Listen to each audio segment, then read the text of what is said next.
The Big 12 experience.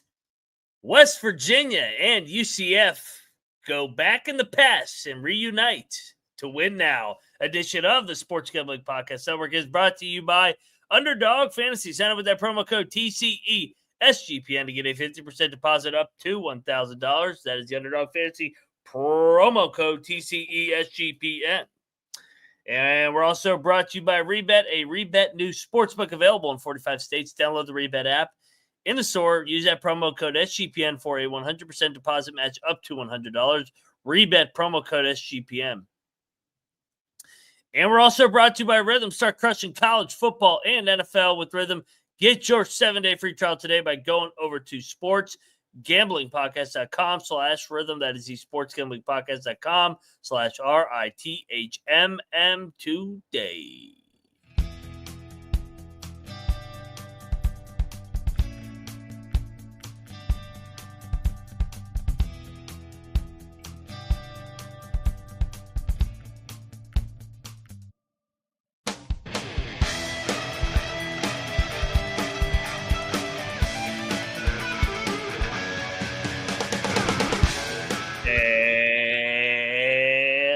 Welcome, everybody, into the Big 12 College Experience, baby.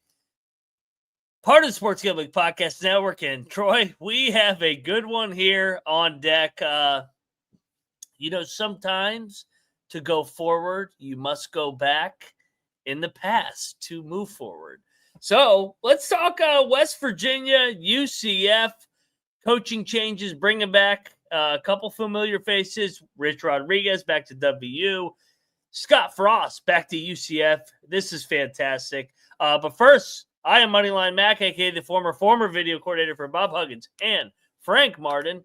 And joining me to talk Big 12 football, well, you guys know him as the walking contradiction. He's not the walking contradiction. You know what he's doing? He's fighting a family civil war, whether in Waco, Stillwater, out east to Orlando, UCF fans, up to Cincinnati, out west to Tucson. He is the Big 12 guru, a.k.a. the Green Mowing Weed Growing, Troy Chewning. What's up, man?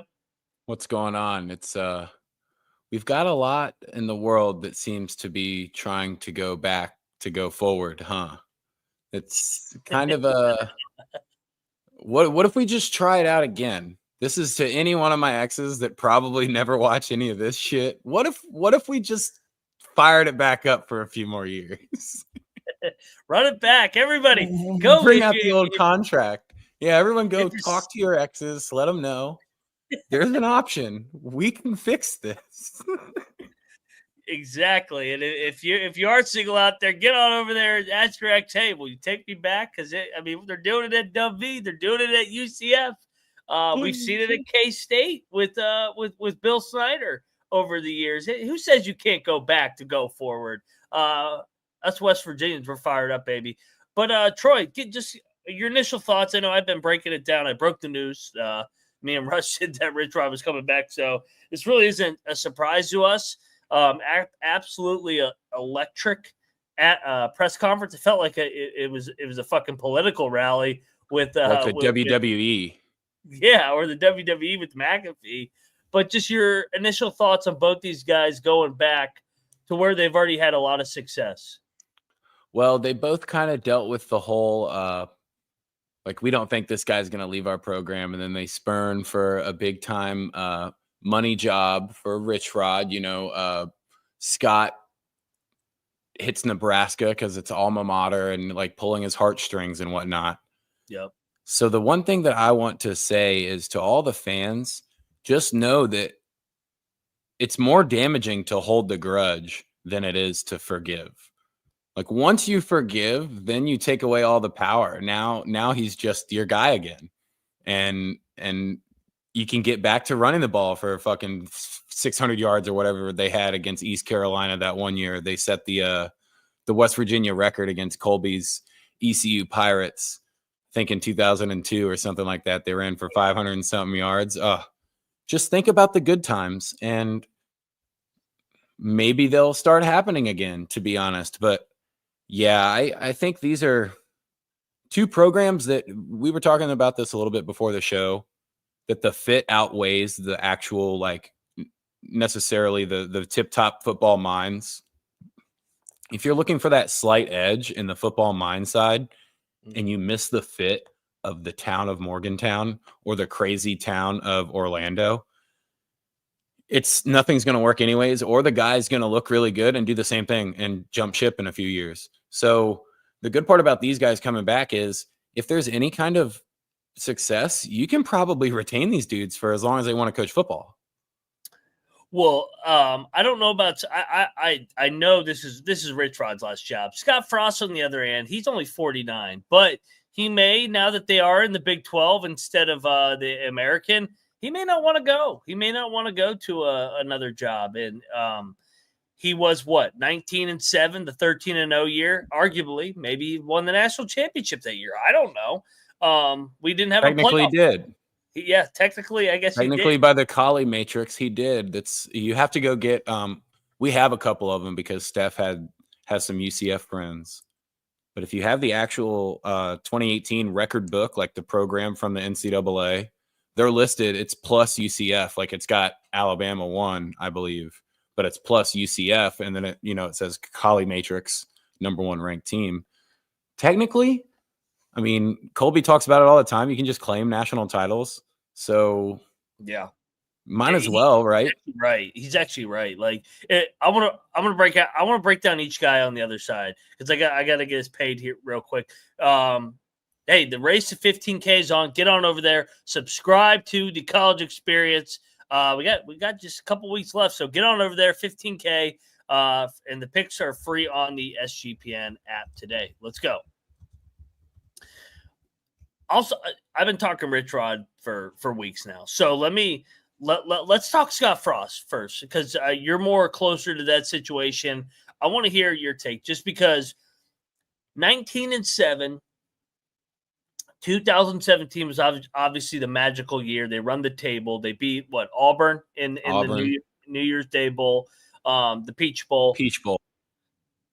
I would argue maybe we don't have a playoff if we don't have that 2017 UCF team. I know Boise's been one of the founding teams as well, but don't forget about UCF running the table, not having a shot to crack that top 4. UCF running the table in 2017 opened up the door for Cincinnati in 2021 or 2020. I forget what year it was, but the playoff team with Desmond Ridder and all those guys. So in a way, Scott Frost and that UCF 2017 team are extremely instrumental to where we are now with expansion, conference realignment, and the college football playoff. What's your thoughts on that, Troy?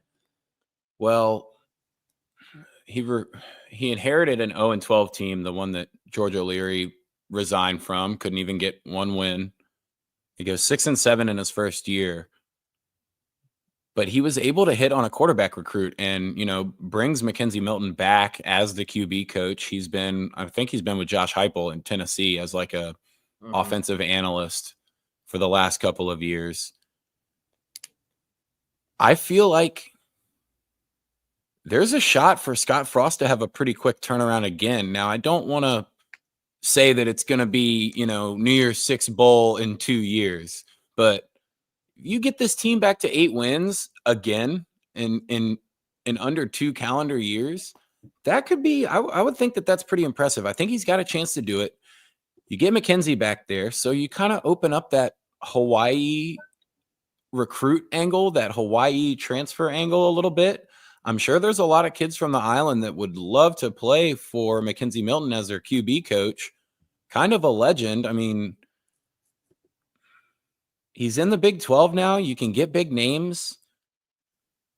I think it's, again, for a program like UCF, you're not going to be shooting for the moon on some of these head coaching candidates. And to get somebody that kind of knows what worked there before, it doesn't necessarily mean it's going to work again, but that's typically a pretty good predictor of, future behaviors, is just looking at past behaviors. And I feel like Scott Frost is a guy that, as a solid football coach, that fit thing seems to matter quite a bit to him. Like going to Nebraska, even though he was the alumnus there, it never really seemed like it was the good spot for him, to be completely honest.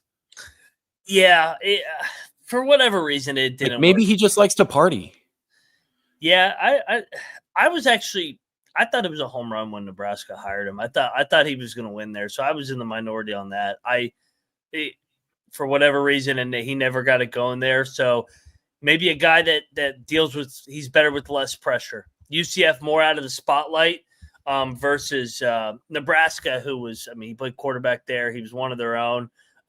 So yeah, it's I'm looking forward to Scott Frost, and we've talked about it at length. UCF is a sleeping giant in this league, with being able to get into the state of Florida now at the high major level, outside of Florida State,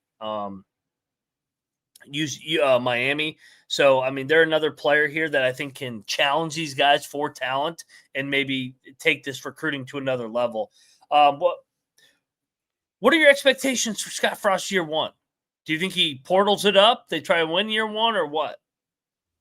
I would think he tries to portal it up. I would assume that the UCF NIL collective has a pretty solid amount of money. Yeah. I don't know if it's the same makeup of money from a bunch of rich people. It probably has a lot more to do with the fact that they've got like 85,000 students. They're like the largest university in the USA by student enrollment or something, or maybe it's just like at an individual location or something. But like you said, it's a sleeping giant. A lot of these really good high school teams in Florida, a couple of state championships just wrapped up last night. Yep. You've got teams like St. Thomas Aquinas that beat Lakeland High and stomped them into a submission at 35-0 in a state title game. All of those St. Thomas Aquinas kids are high recruits because they all go to the same school and they look really, really good. Now in Polk County, like Lakeland has, you're allowed to move and transport yourself to whatever school you want to in the county. So if you want to go to play football at Lakeland because you're good, they've definitely got 5-star recruits. But some of those schools have a couple of guys that kind of fly under the radar because the rest of the team's not as stacked and they don't have the team success. And I feel like they get overlooked by the UFs and the FSUs and the Miamis because they're dropping big bucks to get big guys. So there's a chance that maybe Scott Frost plays a bit of the long game if he gets some in-state recruits in Florida and kind of needs them to develop a bit. But just the way that the game is going now, if you're not Dabo, you're going to have to get in that transfer portal.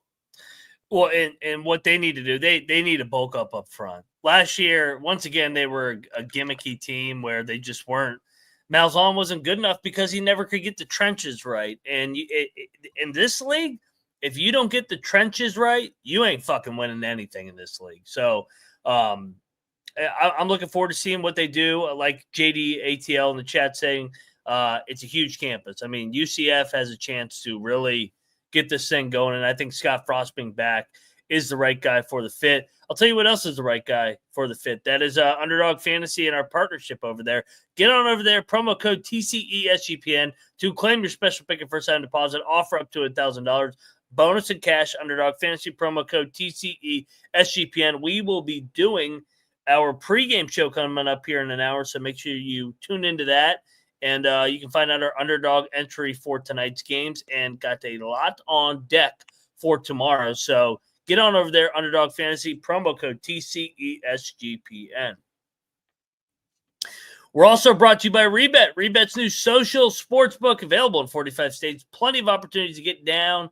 Download that in the App Store. Use that promo code SGPN for a 100% deposit match up to $100. That is a Rebet promo code SGPN. All right, Troy, we are back on the Big 12 college experience here. Let's talk my guys now. The Mountaineers bring back one of their own. Rich Rod played there. Everybody knows the Rich Rod story. Played there for Don Nehlen in the 80s. Starts his coaching career at Glenville State. Gets him to a national championship. Comes home to West Virginia. 60-26, 4 Big East titles, 1 game away from the national championship in 2007. They dropped the game to Pitt, the famous Pitt game that everybody still talks about as a 4-touchdown favorite. And he's gone. just like that. Pat McAfee, the Pat McAfee show, misses 2 chip shots, a 20-yarder and a 30-yarder. He goes to Michigan, lawsuits, ugly divorce. Michigan, he gets fired after 3 years, even though he was improving every year. Michigan just got way too impatient because he wasn't a Michigan man. Goes to Arizona. I see David Mattoll in the chat. He tweets about how much he loves Rich Rod. He gets him to a Pac-12 championship. They win 7+ games, 5 out of his 6 years. Then he goes down to Jack State, 3 straight 9-win seasons, including a Conference USA championship in just their second year at the FBS level. And Neil Brown is fired after 6 seasons, and here he comes, the unthinkable Rich Rod, back in Morgantown where he belongs to try and finish the job. If you're going to ask me right now, and this is not a biased take, which program will be better next year, I think it's easy. West Virginia is going to contend for the Big 12 title next year because of the financial backing that's coming with this Rich Rod move. We just saw a 3-hour recruiting pitch on ESPN with McAfee, 4 guys in the portal, 4 high school recruits, and heavily backed financially by oil money. The owner of the Arizona Diamondbacks, Ken Kendricks, who's a West Virginia alum, and West Virginia is going to be good. So I know everybody likes to bust my chops on this show. Old Moneyline Mac here is going to be smiling quite a bit over here the next couple of years with Rich Rod back. And Rich Rod wins. Rich Rod wins at whatever level he has.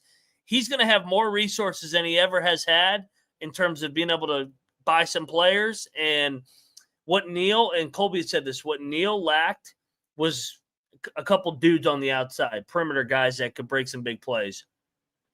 With Rich Rod, you ain't got to worry about that. They're going to get some fucking dudes in that portal, and they're going to be a good up front. This is a program that still has won 15 games in the last 2 years. They haven't been horrible under Neil Brown. They just have been average. Now you get Rich Rod. This thing's about to go the fuck off. Troy, from a non-biased standpoint, what's your take on the Rich Rod? I know you love Rich Rod too, and you're excited for this fit as well. Well, I can finally drop the Neil Brown shtick about him being my favorite coach and the best coach in the Big 12 and everything. Yeah. Had to fit in with the biased guys on the show, but I will tell you one other thing that Neil Brown lacks, and that's being fucking cool. Neil Brown was a loser. Like, just he didn't lose football games too often. I mean, there were games that, he's a nice guy. He's the dude that, at the end of class asked if the teacher is going to check everybody's work that she forgot to check for the day. And it's a Friday afternoon. You're about to get out for the weekend. He's just a nerd. And Rich Rod's a football guy. So I think, the idea of trying to finish the job is also going to really push McAfee financially. He knows that they didn't get a chance because he missed 2 chip shots. He knows that. He talks about it. Like, he thinks about it every day. I'm sure you have like nightmares of that kind of stuff for the rest of your life. This is very classic. It's like the NHL franchise style thing where the team never wins a cup and you've got a few guys in the front office 20 years later and they win the cup and it's like, oh my God, I can finally sleep soundly at night for the first time in 3.5 decades. Feel like that kind of motivation is not really something that you can replicate. It's got to come from, being hurt. And I think I don't know about winning the Big 12. I do think they will be in contention for it though. And that's kind of all you have to do in this league. You don't have to be the team that's going to blow everyone away. If you win some of your road games and you protect your home field, there's a good chance that you're going to get a win and you're in shot in Dallas. And then, it's all you can really ask for is one game. You have control of it. I love, he's the kind of guy that I talk about all the time. It's the opposite of Neil. You got to have a dude that's a little sweaty and scummy and like eats cured meats, just a tray of meats for lunch. Like that kind of just grease balls, but not complete D-bags. You got to have a little bit of nice in you for the rewards, but you really got to push guys. And yeah, I do think that the trajectory for West Virginia just took a pretty sizable bump with that Rich Rod hire. Yeah, because the McAfee. I mean, the financials is going to be nice, but you cannot put a dollar value on the recruiting. Rich Rod is going to be a weekly guest on the McAfee show every single week. You can't put a dollar on that. It's Belichick, it's Saban, Aaron Rodgers from the playing aspect, and then Rich Rod. So, and there's a shot that Saban gets involved. I know we talked about this before, but there's a pretty big shot that Saban gets involved. There's a pretty big shot that like Jimbo Fisher gets involved. There's a chance that again, we talk about like UCF being a sleeping giant. It's not that West Virginia is not a sleeping giant. They haven't been asleep. They've been, defending pretty well. They're not out there crushing the world, but they're holding their head up high. They just needed something to, ignition light, set them off. And it does feel like this it's got the feeling of could be something we look back at in 3 or 4 years. Like, whoa, the Big 12 got completely taken over and all they had to do was bring back Rich Rod this whole time. And from the gambling side of things, like McAfee joked, like under Rich Rod, they were covering more than everybody because they play that up-tempo offense. And Saban was on there, and Saban was a part of the search process. He endorsed Rich Rod because he grew up with Rich Rod. He talked about how everybody runs his read option, spread option stuff now. Rich was the first one to do that. Rich and Mike Leach are really like kind of the two biggest in terms of innovative at offense from the offensive side in the college football landscape. So it is cool. Just, I know it's my alma mater and you guys know me. I bleed gold and blue, but it's it was a special day to bring him back. Even I got texts from guys that hated Rich Rod for how he left, and they're like, man, I'm in now. I'm in after the way McAfee sold it, Pac-Man Jones. And I think this too, the Big 12 is wide open. And Neil complained about the resources on the way out. What does Rich do? You can win a national championship at West Virginia. In this current format, any of these Big 12 teams can win a national championship. The drop-off is smaller than it ever has been, and it's only going to get smaller with these other programs like UNC hiring Belichick. Clemson and those guys are going to keep investing in their program. They get SMU, and then in our league with West Virginia, UCF, BYU, the Big 12 and ACC can win a national championship because of the drop-off from the SEC and the Big 10 is not even close to what the ESPNs of the world make it out to be. So I'm really looking forward to it. I'm not saying we're going to win a national championship. I'm saying we're going to contend next year for the Big 12 title. I don't know if we're going to win it. It's hard to win this fucking crazy league. But the days of getting blown the fuck out at home 4 different times in a year, those days are fucking over. I can promise you that right now. And what we think about with the rowdy home field advantage and just the playing style of what West Virginia is now was because of what the Rich Rod era was. So it's you got to be unique and you got to have one of your own at West Virginia to win, and that's been proven in football and basketball with the Hugs era and then the Rich Rod era. And glad to have him back. Troy, is that not a move that we talk about next? Hugs has got to come back to the program somehow. Like, he doesn't have to coach. You just need him involved. Just, having those people around kind of. Yeah. When you're trying, this isn't the best way to say it, but when you're trying to manipulate a 17-year-old, and please don't clip this because I'm talking about recruits that are most likely guys in the guys sports that we're talking about. When you're trying to manipulate 17 and 18-year-olds to choose you, it helps to have those guys that they've seen on TV growing up and all those dudes that they've heard stories around. 2 minutes of talking to them is nothing. Just the fact that they're walking by and seeing them is like, oh man, they have everybody around here that has mattered. That's pretty cool. I think if I can make a stamp on this program, they might want to have me around here for quite a while. And that's something, again, you can't really put a value on it. I will also say, even if West Virginia is not quite up to your expectations, there's at least 1 or 2 teams that would be like higher than them in the standings that Rich Rod will knock off. It won't be like Neil Brown where it's win the ones you should, lose the ones you should. Rich Rod will step up in there and beat like a 9-1 team after having 3 or 4 losses that year. Yeah. Those kids aren't going to quit on him. They're going to play throughout the year. I mean, we just saw Jack State finish on 8 straight wins? Yeah. In year 2 FBS. Year 2, turn it around and just all right. We've already lost a few games. If we win every game from here on out, though, we can win the conference, though. All right, coach. Yes, sir. Like, that's awesome to see. I get a kick out of people that are like, Rich can't coach in this day and age. I go, he just fucking took Jack State and ran the table in Conference USA against Liberty, who's got 10 times the budget that he has. Western Kentucky, way more resources. And Matt Dix makes a good point. Baylor's paying players. BYU clearly has money. We saw what they did in basketball. Houston is starting to dump some money into this with Willie Fritz. TCU with Sonny Dykes. Texas Tech is unloading money into their program with Joey McGuire.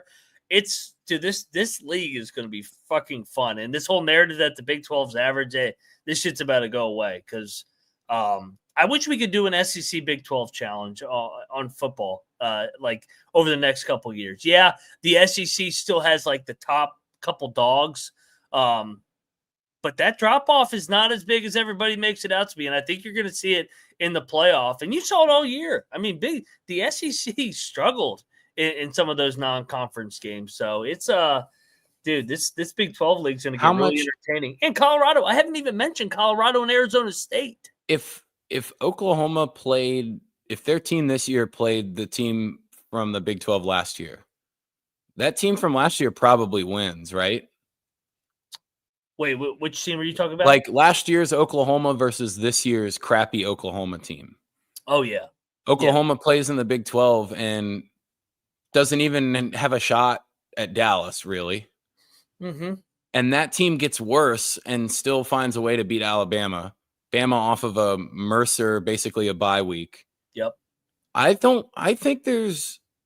think everybody's much closer in the skill level than what people give it credit for. Like, I think it's significantly like tuna can squished down instead of this idea that there's a few teams that are way ahead.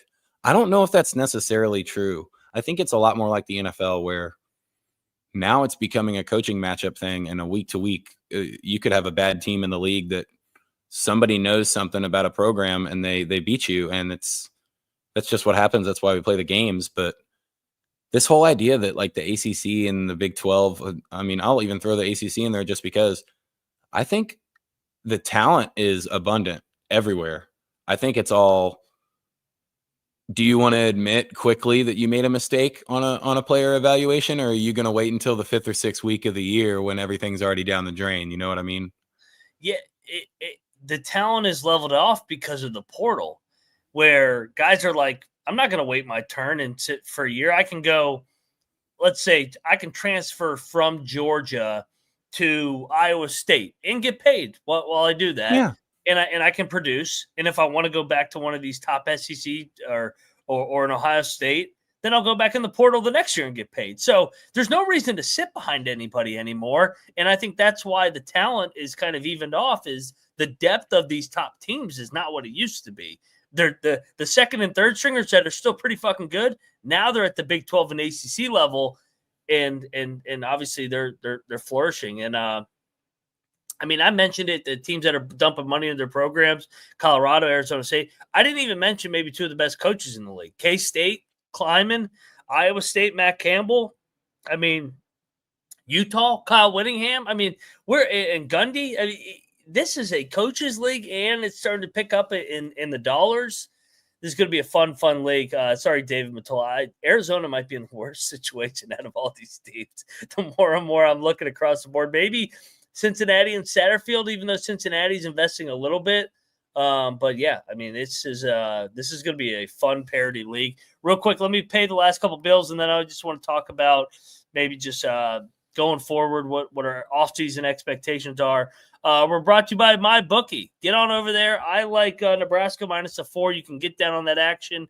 Head over to mybookie.ag, promo code SGPN for a 100% deposit, match up to $1,000 and a $10 casino chip. That's mybookie.ag, promo code SGPN.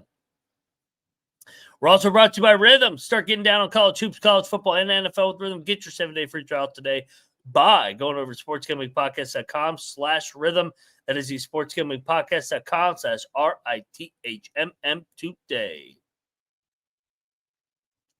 So I want to just talk about the coaches in this league. I fired out a tweet here, and I did that on purpose just because I knew we were doing this episode later, Troy. The Big 12 is a true coaches league. You have guys that have been established winners at either one or two institutions, maybe even three. Rich Rod, obviously, at West Virginia now. Kyle Whittingham at Utah. Gundy at Oklahoma State. Willie Fritz at Houston now. Lance Leipold. I didn't even talk about Kansas. They got Jalen Daniels coming back. But Lance Leipold's won wherever he's been. Chris Kleiman at K-State. Matt Campbell at Iowa State. Kalani Sitake, that guy can coach. We figured that out again this year at BYU. And then you got a guy in Kenny Dillingham that could be the next rising star. And throw Scott Frost in there. I mean, he had success. What's just your overall thoughts on the coaching level in this league? I mean, I know you were a little bit higher than Kenny Dillingham on Kenny Dillingham than me at the beginning of the year, but all you had to do, yeah, that was pretty good. I think it was the fifth week when they won their home game and had the kids rush the field and Kenny Dillingham's yelling into the microphone afterwards. That's when I was like, all right, this guy's got some gumption to it. We should probably start putting a little bit of respect here. I mean, Scott Frost, his best attribute is he looks exactly like PC Principal when he wears the sunglasses. If you know the character from South Park, we'll see how Gundy responds. Like I said to you privately, it could be Gundy's last year. It could be Kyle Whittingham's last year. Yeah, that could throw a weird boomerang in. There's always the option of the kids really coming together around the coach that lets them know before the media knows that, hey, after this, I think I'm going to hang it up. So you've got that angle. Matt Campbell's an awesome coach. Kind of our version of Dabo, doesn't use too much of the transfer portal, really likes to build his guys and trust in them. It's definitely, you go through everything and it seems that Arizona might be in a pretty bad spot. I'm starting to think that maybe they literally caught lightning in a bottle with Fafita McMillan. And now that they're going to be gone, the bottle's been opened. Yeah, it's the bottle's it's empty been now. I mean, hey, what are your thoughts on two teams in the blue bonnet? I mean, Sonny Dykes overachieved. Dave Aranda definitely overachieved, held on to his job. What do you think of those guys? Well, I mean, they announced right away. They're paying. They're definitely paying, and they announced right away, Aranda was going to be retained about a little bit after the middle part of the year. They won a couple of games in a row. Like Matt saying, they were patient with him. That seems to be the Baylor approach. Like we hired this guy because we think he's good for the job, and we're going to stick with it as long as we can. It does seem, I mean, they won a Big 12 title, and then you would think with how they performed this year, obviously the transfer portal can change a bunch of stuff, but you would think they're going to be on the short list of teams that we think can compete. I guess in the Big 12, we can't really call it a short list because the possible conference champion competitor list is probably 8 or 10 teams long. Oh, it's going to be awesome next year. It's going to be a fun year next year because Utah's going to bounce back. We know Oklahoma State's going to bounce back. Gundy and Whittingham are not going out the way that they did this year. So they're going to be better. West Virginia obviously is going to be better with Rich Rod. Can Colorado and Arizona State and BYU, can they keep that level that they had this year? Kansas is going to be better.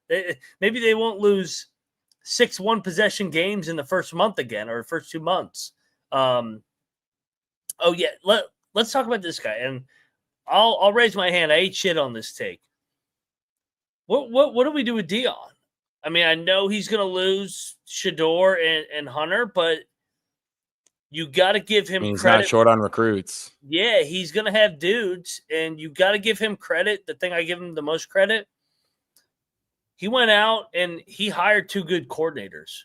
I did not think either coordinator was going to work. I was dead wrong. And I think that's why, outside of having 2 really good players and getting better up front, that Deion's been able to get to 8-4 this year.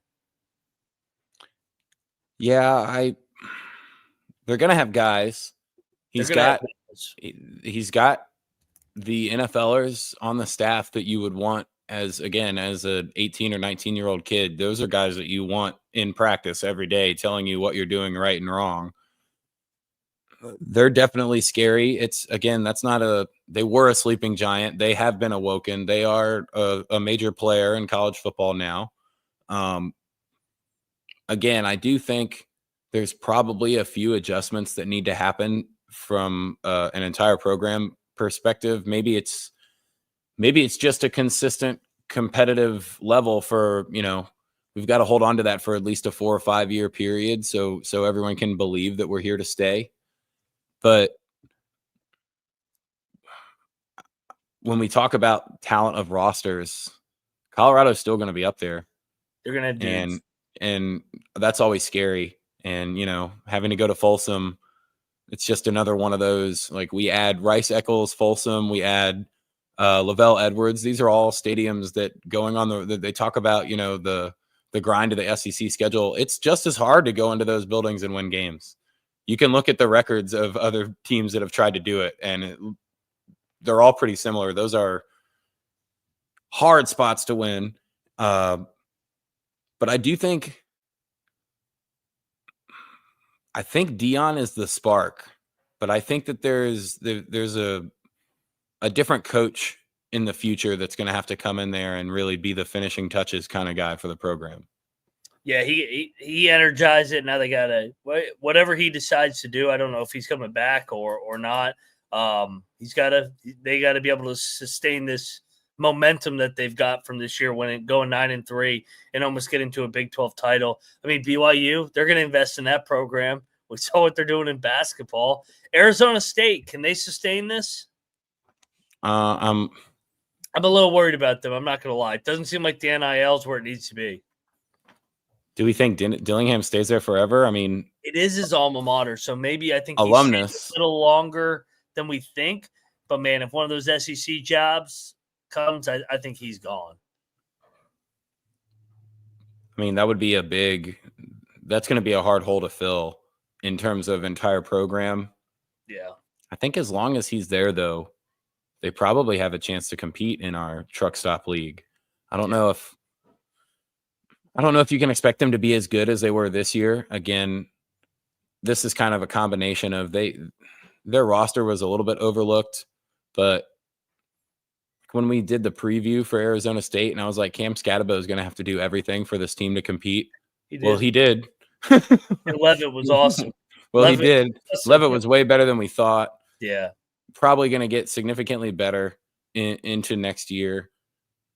If I was a transfer, that's one of the places that I would, obviously, as a college kid, if you aren't dumb, Arizona State is a hell of a place to go spend 24 months of your life. If you only got to be in Tempe for 18 months. Yeah. Sign me up. I think, yeah, and just trying to what's it called? I'm just trying to touch on every single team. What about Texas Tech and McGuire? That kind of feels like a big year. Like they've been right around that 8-ish win mark. Can they get that thing to 10, 11? He's done a good job, solid job for the most part. I feel like Texas Tech is the giant that awakens here. I don't know. Maybe they got money. They got fucking money. They definitely got money, but they're going to be a place that takes a huge skyrocket when Mahomes is done playing and they can do the same thing with him that some of these other programs are doing, bringing their old guys back around. Yep. Obviously, the Adidas deal and the NIL money that comes in from them is already there and probably just going to continue to grow. I don't know. I feel like they could use a shot of a boost from the past, bringing back a few guys if they had the ability to. But they seem like they're like a coin flip away multiple years here from us looking at them like, man, 2 of the last 3 years, they've been a pretty dang dominant team. And there's a few missed field goals in games this year, a couple of mistakes last year, but they're not that far away. When you take a step back and look, they're really not.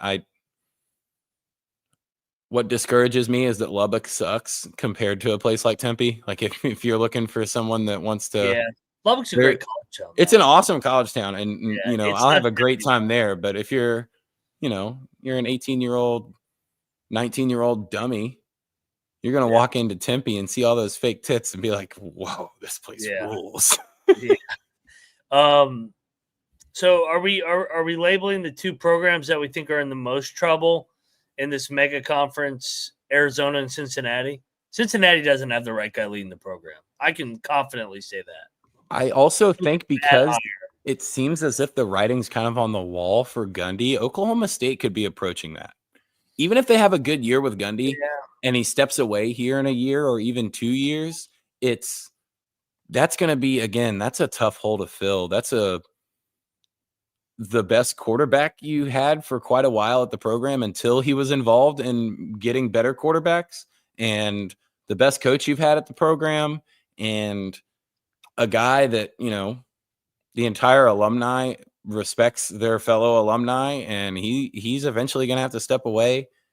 They're going to be hurting, I think. I think that's a team that if there's not something splashy, they could be in trouble and maybe in for a few years of downturn.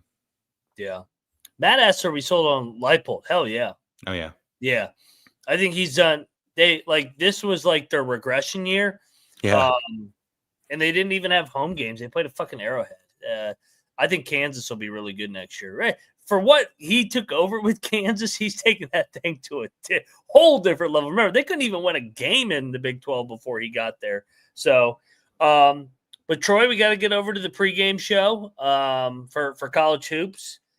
Any last thoughts other than this Big 12, Big 16 is awesome?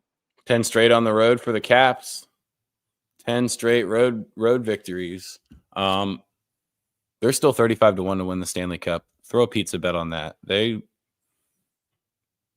When you have a coach trying to give a overtime win post-game talk and the entire team just starts serenading each other and singing right in the middle of his speech, and they're all goofing around, and the coach doesn't get mad at all, and the captain's not even in the locker room because he's injured, that's one that I think is probably worth a long shot throw. And I'll be at the game tomorrow against the Sabres. They should smack them, but we'll see. They're better on the road than they are at home. Sadly, I get to watch all their losses, and they go on the road and beat the shit out of everybody. But that's all that's going on now. There's a football game tonight too, right? There's a bowl game. No bowl game. Army-Navy tomorrow, and then the FCS. Idaho and Montana State are tonight, and then all weekend long. Yeah, all weekend long we got FCS. So let's go. All right, guys, we'll see you over there at the pregame show here in less than 7 minutes. I'm at Moneyline_Mac. He's at Troy Chewning. Can't wait, man. For this college football year next year, it'll be here before we know it. I am looking forward to bowl season, so we'll break down some of those games as well, and college hoops, of course, nightly. Get on over there, smash that subscribe button, and we'll see you here in a little bit. We are the Big 12 College Experience, and we are out of here.